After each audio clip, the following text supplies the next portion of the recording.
Okay. Thank you, Stephen, for joining us today. You're obviously the country manager for ACT, the App Association, and you're here today to talk about standard essential patents, what's the kind of policy problem around the area, and what is ACT's position on some of the problems that we're encountering. So could you start by briefly introducing yourself and ACT as an organization? Yeah, sure. Hello. So, yeah, my name's, as you said, my name's Stephen Tulip, and I'm the UK Country Manager for ACT, the App Association. We are an international trade body for small tech companies. So, our head office is in Washington, DC.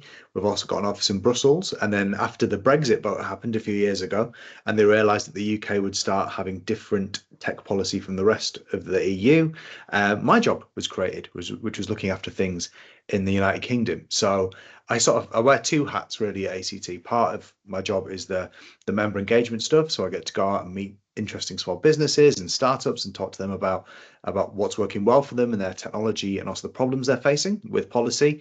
And then I take that information and put my other hat on and go and talk to policymakers about those issues and try and address change. And as you might imagine, we work on a lot of policy issues like AI and mobile platform ecosystems and infrastructure and all sorts of different things. And then the one we're talking about today, which is standard essential patents. Cool. Okay. So could you start by explaining what standard essential patents are and what they mean for your members? So specifically being app developers and smaller tech companies. Yeah, sure. And I'll start this with a caveat, which is if anyone is a lawyer or a law student who's listening to this, this is going to be a very high level explanation. As you might imagine, IP and patent law is incredibly complex. And so this is, lots of information's out there. This will be a very high level run through of what it is. So standard essential patents, as kind of the name suggests, are patents that are essential to standards. And so it's kind of first important to understand what a standard is. So if you look around the room that you're in now, you'll see a ton of them just in front of you. So 3-pin plugs are standard. The way that your modem connects to Wi-Fi is standardized. The 5G connection in your phone is a standardized technology. There are a million and one things in your life that are standardized technologies. And the reason they're important is because they create a basis of interoperability on which other companies can innovate. So if you think of, the 3-pin plug, for example, the bit that's standard, the 3-pin thing is always the same, but you can get ones that just plug one thing into the wall. You can get ones that do all sorts of weird and wonderful charging with different cables.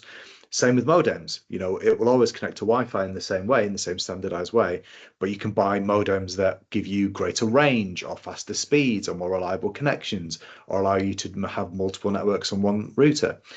And that's the importance of standards, right? It's this interoperability basis on which innovation can be built.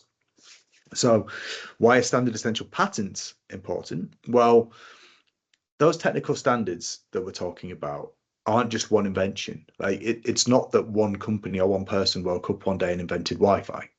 It's a ton of different inventions that when you combine them make the technical standard. And they're created by standard setting organizations, and people volunteer their patents to be part of these technical standards. They say, you know what, I've created this invention that is great for connectivity. I'm going to volunteer it for the Wi-Fi standard or the 4G standard or even the video codecs that we use for streaming things like Netflix. They're all voluntarily contributed. And that is an important distinction because of the kind of the trade-off that involves. So you volunteered your patent to be part of a standard, so it is therefore a standard essential patent. I'll keep repeating it because it's one of those really important points. Your patent is part of the standard, so it's essential to that standard. And you do this with a trade-off in mind, really. So what you say is, by volunteering my innovation to be part of this technical standard, I get access to a huge amount of potential customers. So let's say you're part of the 4G standard.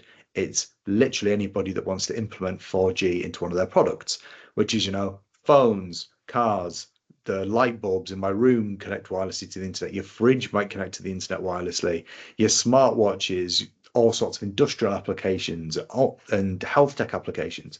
There is a million and one things, a million and one potential customers that you can have. And in return for that, and we'll sort of come back to talk about this later, you agree to license your patent on what is called fair, reasonable, and non-discriminatory terms, which is often shortened to FRAND.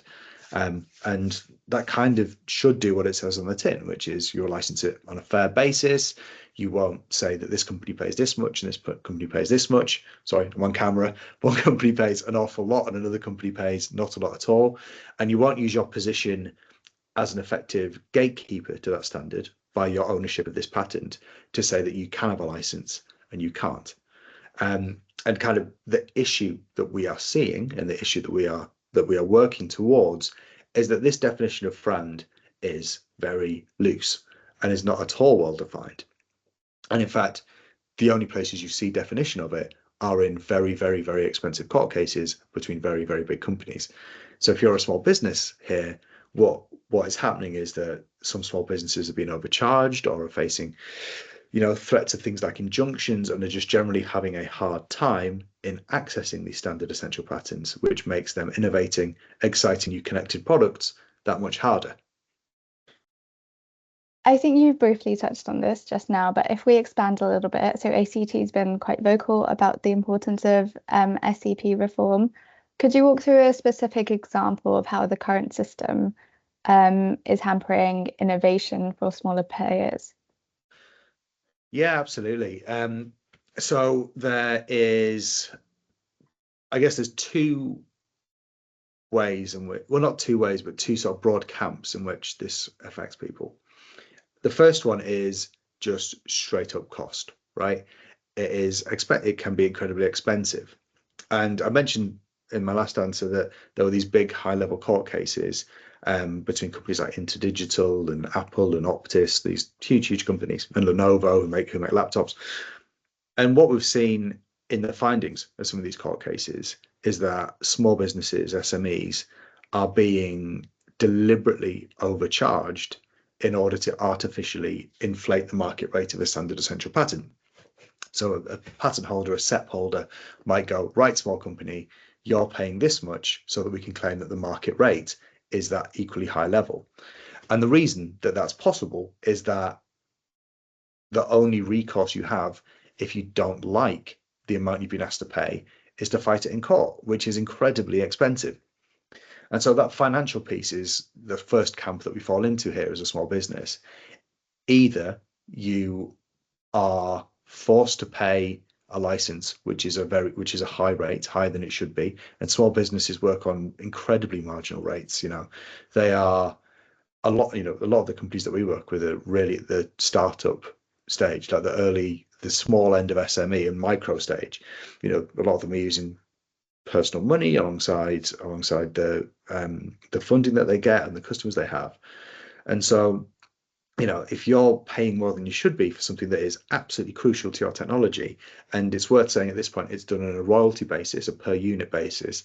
So every single widget or thing that you sell, you're paying more than you should be for. That can be the difference between life and death for businesses like these. And the other factor is fighting it. So if you say, well, okay, I know enough about this and I think I'm being overcharged, you're suddenly having to give money to lawyers. And for a small business, that is very expensive. Then you'll see that, the reason that you only see these big court cases between big companies is because small businesses can't afford it. Like, these technical IP trials cost millions and millions of pounds, and it's completely out of the realm of small businesses. So the first issue is cost. And then the second issue is this kind of knock-on effect of, I suppose, business feasibility. So one of the things we hear quite a lot is the investment piece. So, if you imagine you're a startup, you're going around, you're pitching, you've got this amazing new technology that might be, one of the members I'm thinking of is all about making manufacturing more sustainable and efficient by enabling old manufacturing machines to be connected to the Internet of Things. And so you can see how they're running, whether they need predictive maintenance, loads of really good stuff. and they're trying to get investment. So they're going around to investors and saying, right, this is what my product costs. You've seen Dragon's Den, right? The sort of questions you get asked is, this is what my product costs. This is how much I'm selling it for. This is how much my staff costs. These are what my material costs. And they know all of these things. But then there's this sort of black hole of an IP cost. And the investors go, well, how much are you having to pay for that? And the answer is we don't know. And that is a problem. And, we've heard directly from our members that it's prevented them from securing investment in the past. And I think one of the things that's interesting about these big court cases that we see is like the huge variance in what they see as being fair, reasonable, and non-discriminatory. And it goes both in favour of the implementers and the SEP holders in the case of these court cases. It swings back and forth, but it can be multiples one way or the other. So if you're a small business, you're going, well, I'm looking at this cost, and 1 week it was this much, and the next week it's sort of 5, 6, 7, 8, 9 times high, 10 times higher.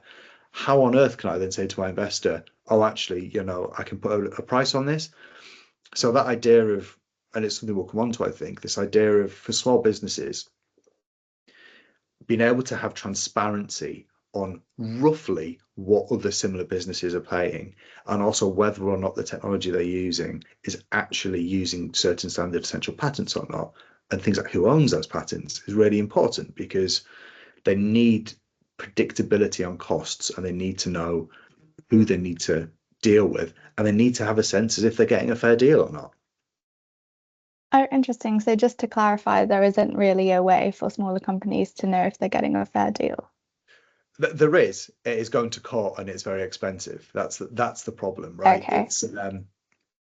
It's the only way you really get to see what other people are paying, if you're dealing sort of directly with a SEP holder, is to take them to court, and you can't do that if you're a small company. So you're effectively excluded from that dialogue.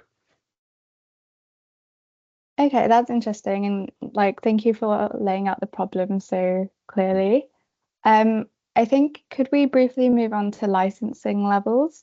Um, so we've seen some contention between various players over where in the supply chain patent licenses should be taken. So should it be at the component level, higher up in supply chain, or at the end device? Like companies like BMW have said suppliers of components in their cars should take the licenses. And there are various factors as to how it affects the price. What's ACT's position on this, and how will it affect app developers working on, say, connected car applications, for example? Yeah, sure. And I think it's interesting. So one thing I should have mentioned in our introduction, we're called ACT, the App Association, but our membership's actually a bit broader than just app developers. We've got a lot of IoT companies in there as well, because they make apps that control the physical devices that they also make. But our position on this is that component level licensing is probably where to go on this. To explain why, I mentioned earlier that standard essential patents are done on a royalty basis, like so per unit royalty, which is often calculated as a percentage of the total value. And so if you are the owner of that patent, you would rather have, just to pick a number out of the air to make the maths easier, 1% of the value of Mercedes, which could be 100 grand, versus 1% of the value of the widget that goes into the Mercedes that makes it connect to the internet. And I think the reason that component level licensing makes a lot of sense is that kind of the higher up you go in the value chain, the less the connectivity has to do with it. So one particular example that sort of stands out to me as being particularly unreasonable is there's one of the big licensing organizations has or certainly had a program for EV chargers. So commercial EV chargers, the sort of things that you pull into a supermarket and plug your car into, that you sort of see out and about everywhere. And they had different price points, and those price points were based on the watts outputted by the charger. And you go, well, but that's got absolutely nothing to do with how that charger connects to the internet. Which is what the standard essential patent governs. You're just charging more because of the other technology in that charger, which is completely unrelated to the internet connectivity. And I think that's sort of where we find it a bit egregious because, if you're one of our members, it could well be that the connectivity is absolutely the thing that makes your product tick, and it could be the thing that's at the heart of it. But equally, the connectivity could you be just something that your product does on top of all these other amazing innovations which you have added onto it. So, medtech devices, there are some amazing examples that collect data in really innovative ways, things using like fabric sensors and new ways of monitoring heart and wearable tech and all these things. And that data needs to be transmitted somewhere, and that's where the communication standard comes in. But the innovation kind of sits outside of that. And so by licensing on the component level, you're ensuring that you are just paying for the value of the connectivity and then not for the additional innovation and value that has been built on top of that connectivity by our members. And as you say, by people like BMW as well. So effectively, the further up the supply chain, the more relevance the patent has to the device, and Yeah. therefore it should be licensed there. Okay. Yeah, so a So license at the widget level, not at the car level, because yeah, you're looking at, if you're selling a connectivity widget, the value of that connectivity widget is the connectivity. That is the standard essential pattern that's spotted on. If that widget is part of something that adds a lot of other value, sticking with the car example, like the reason people go out and buy fancy Mercedes is not because of the way they connect to the internet. It's because of the brand. It's because of their reputation. It's because of the Formula One team. It's because of the comfort or whatever it might be. So the further away you get from the widget, the less justifiable it becomes. yeah, okay. So moving on to something slightly more at the policy level, Mhm. what are your thoughts on the UK government choosing to launch the resource hub for SCP guidance? Are you happy with it? Are you looking for more interventionist legislation? Yeah. Yes, to both of those questions, actually. Look, I think it's a really good step.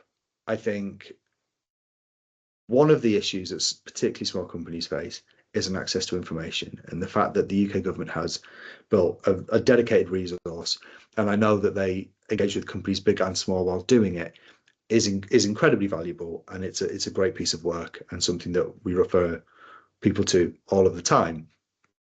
However, it is a separate thing from fixing the issues at hand, right? It is something that is a standalone bit of work that's very, very good, but it does nothing to increase transparency for small businesses. It does nothing to kind of help them understand and define what this FRAND commitment, the fair, reasonable, and non-discriminatory commitment is.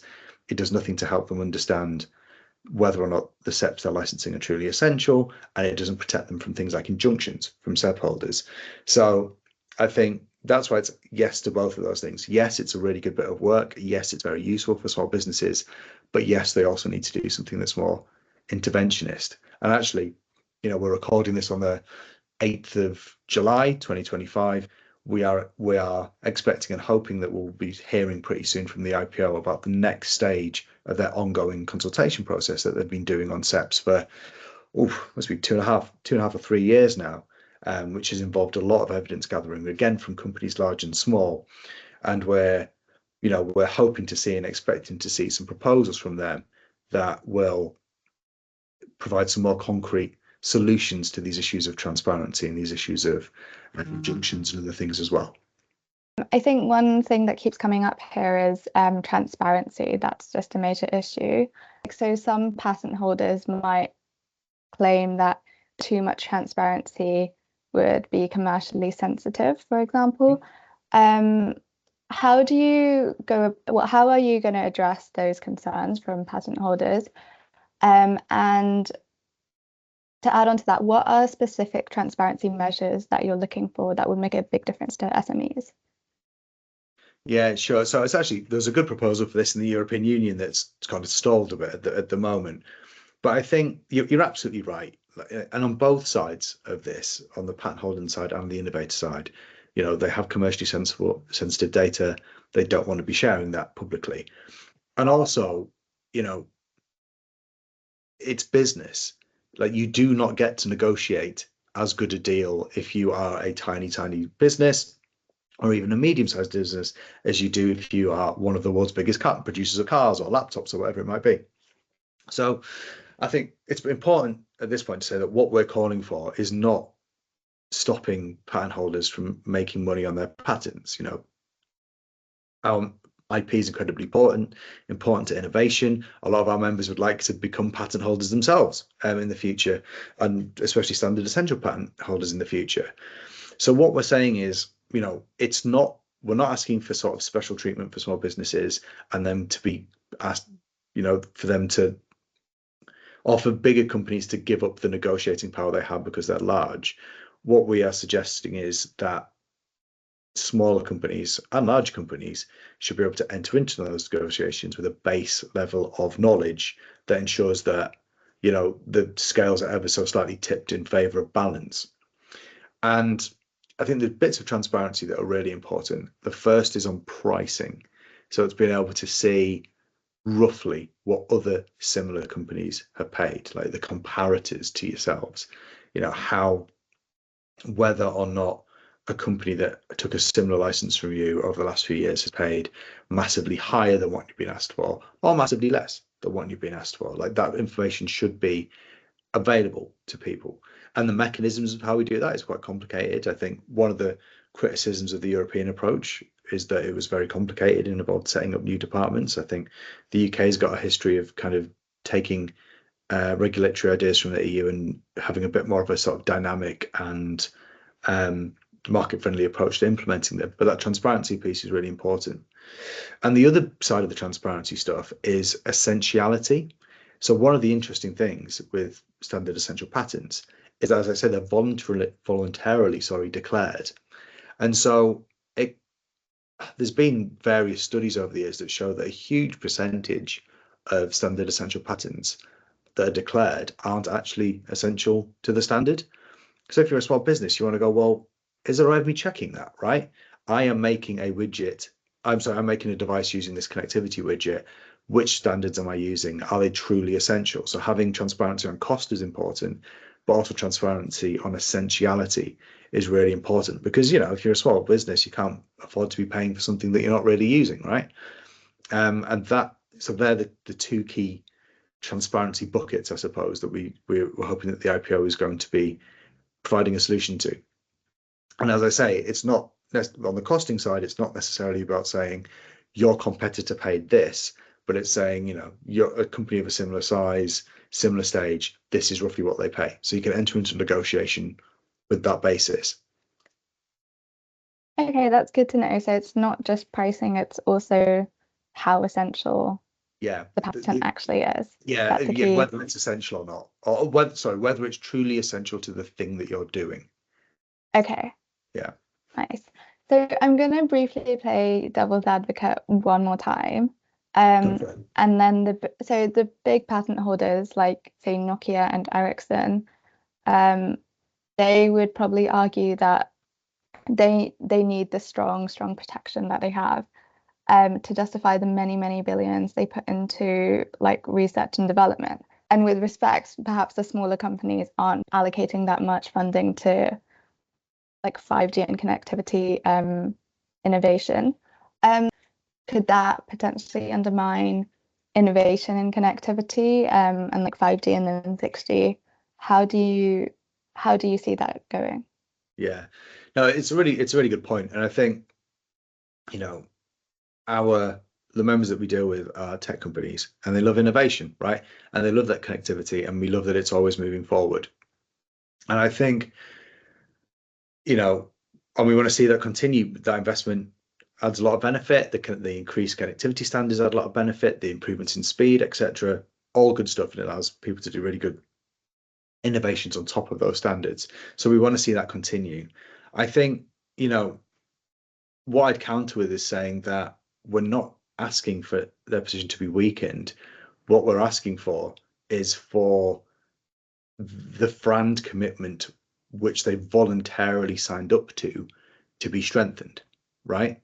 So this is something that, as I said right at the start, these patent holders volunteered their standards to be standard essential patents, and as part of that voluntary process, said that they would license them on fair, reasonable, and non-discriminatory terms.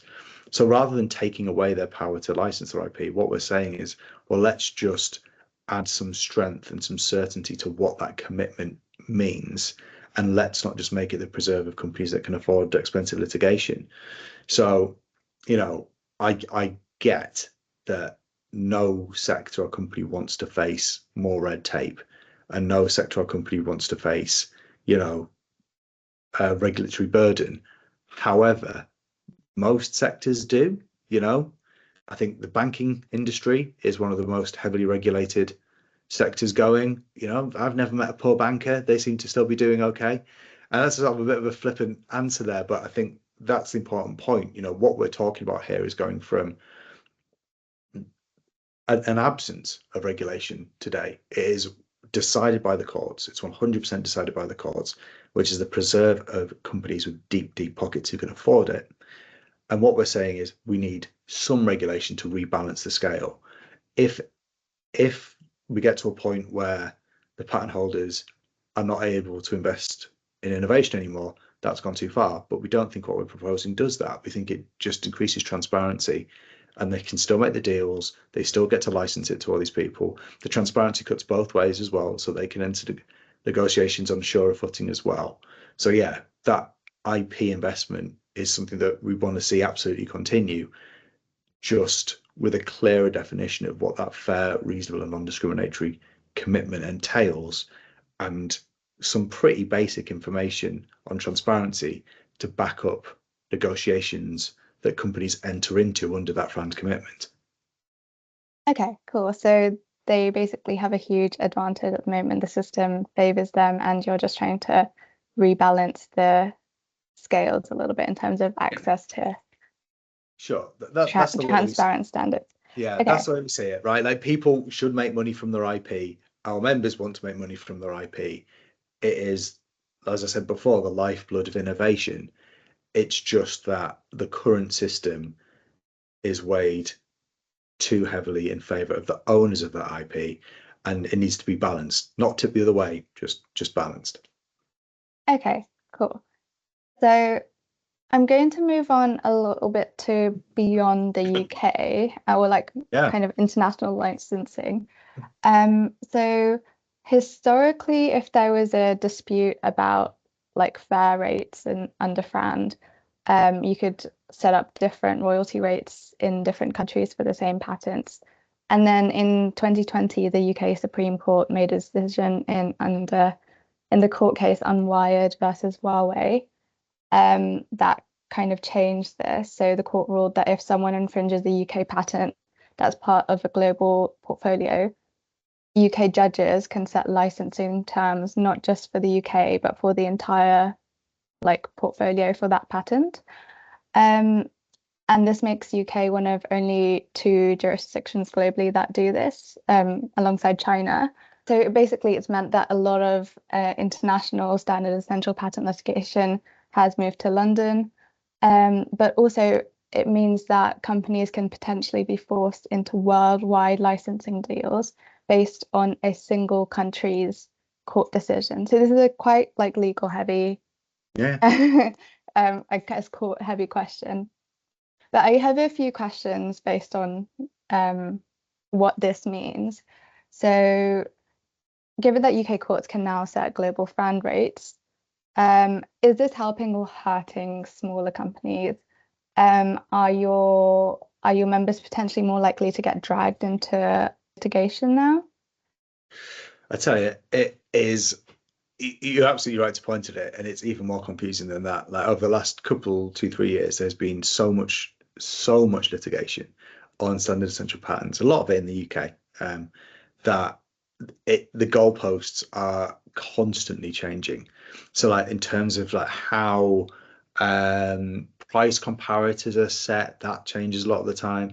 What a fair rate is, whether a court can set a fair rate, whether courts can grant interim licenses. There's all these really complicated questions that are being set by courts. And the problem is, and it changes every 5 minutes, right? The problem with case law is it's only as up to date as the most recent case. So, kind of as a broader point, if you're sat there as a small business trying to follow all of this, you haven't got a hope, because it's constantly evolving and constantly changing. And that speaks to a wider point about why the lack of any sort of government intervention is important, because you're seeing these wild changes, and you're also seeing, these very big decisions being made exclusively by big companies who can afford litigation. But the rules apply equally, so that the sort of the outcomes of those cases, in terms of the precedent set, apply equally to small businesses as well. They just don't get a say in it. So it's the court case thing is a pretty significant factor here. In terms of the global licensing, we think that small businesses don't sell global, right? They should be able to take a license just for the regions in which they sell, particularly if taking a global license costs more money. They shouldn't, and it sort of fits that piece of, we said earlier that small businesses have very narrow profit margins. They're often not making profit in the early stages when they're trying to get the proof of concept. And when it gets to the point where they license the SEPs, anything that makes them pay more than they really should be is something that we'd argue against. I think, one of the other interesting things that comes out of this is kind of forum shopping. So what you'll see, and it's quite an interesting thing to do actually, is just to sort of scan the SEP headlines from the last few years. You'll see it's like the UK makes itself good for SEP holders. Now it's good for implementers. Now China's good for them. And now another country's good for them. And Germany's good for implementers because of injunctions. And you sort of see this forum shopping phenomenon where people go, well, based on the latest court case, we're going to focus our litigation sort of here, there, and everywhere. And again, it's sort of really good if you're a lawyer, really good if you're a big business, really confusing if you're a small company. So I think with things like global licenses being able to be set, I see how that works for big companies, but for small companies, do you want to be paying for a license in, Australia if you've got no, or in an Asian country if you've got no plans of selling there yet? It doesn't seem to be particularly sort of fair or reasonable to me.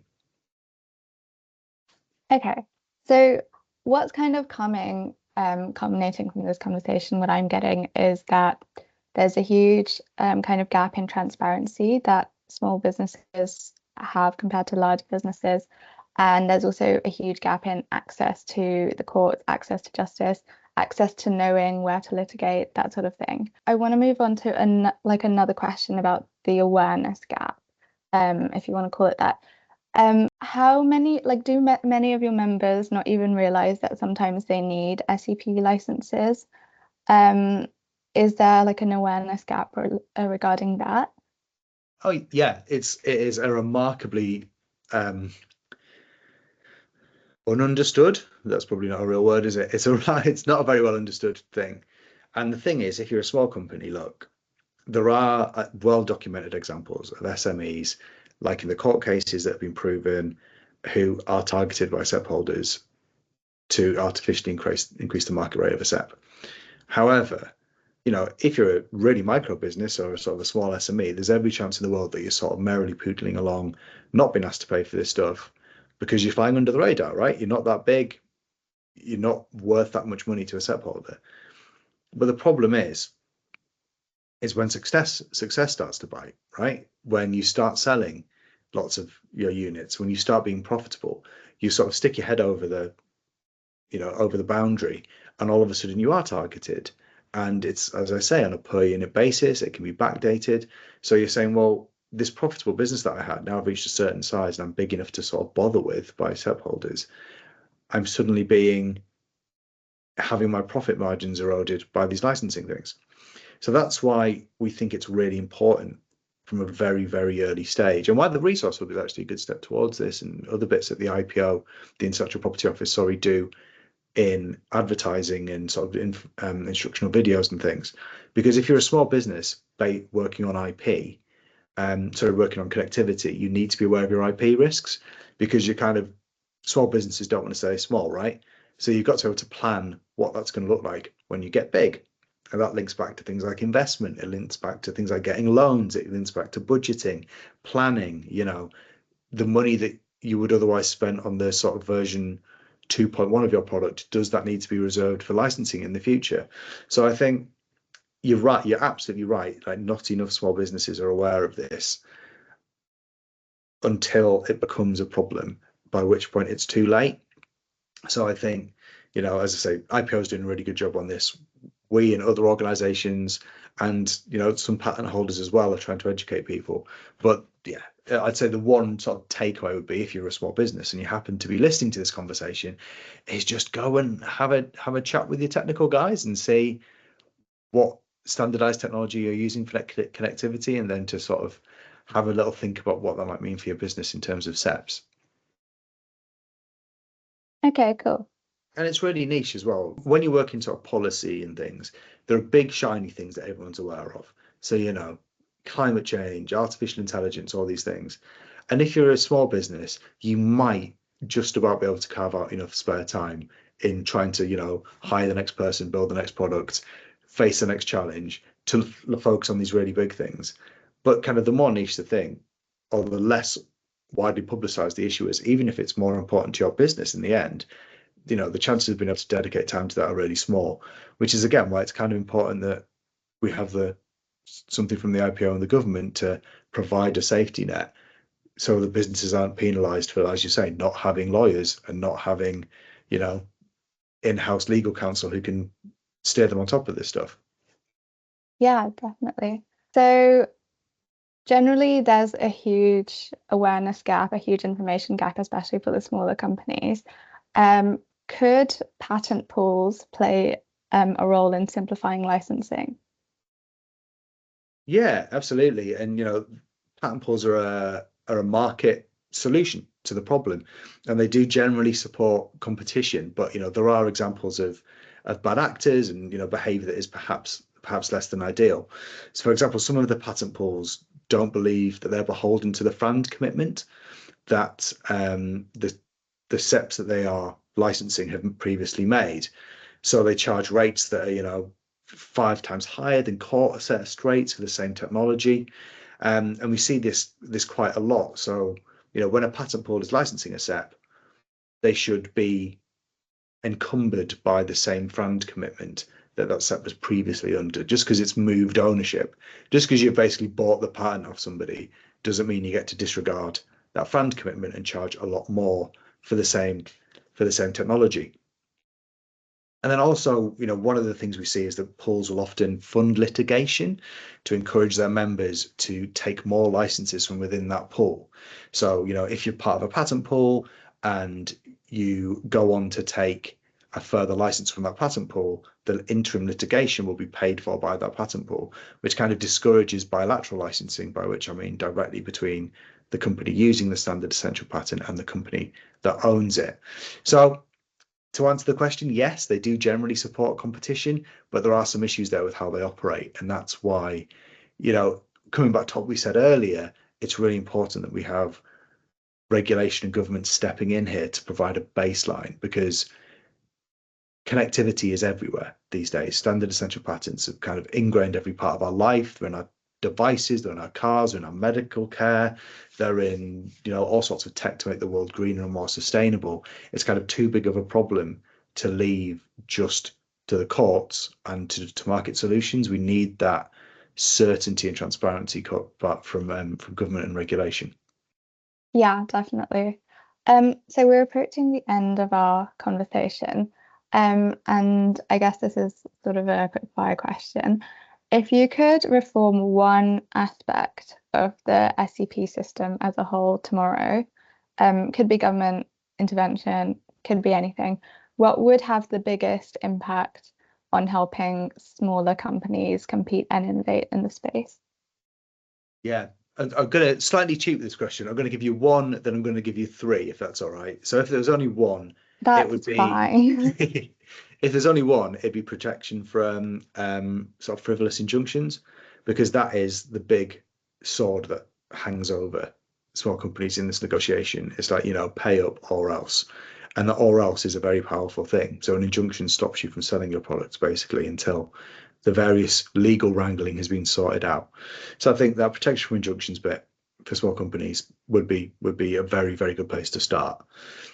If I was going to have the three, which I do think you need all three, it would be the injunctions piece, and then the transparency on cost, and then transparency on true essentiality of the patents being something that, when you put that together, that gives small businesses what they need to fairly negotiate, but it also gives patent holders a framework that they can still make money, right? They can still, and it's a multi-billion-pound industry. It's not, this isn't small. It's, as I say, look around you and think about how many of the things around you are connected to new standards. It's a very, very big market. So there will, small businesses will be able to innovate better, and these large patent holders will be able to continue to make money. Of course.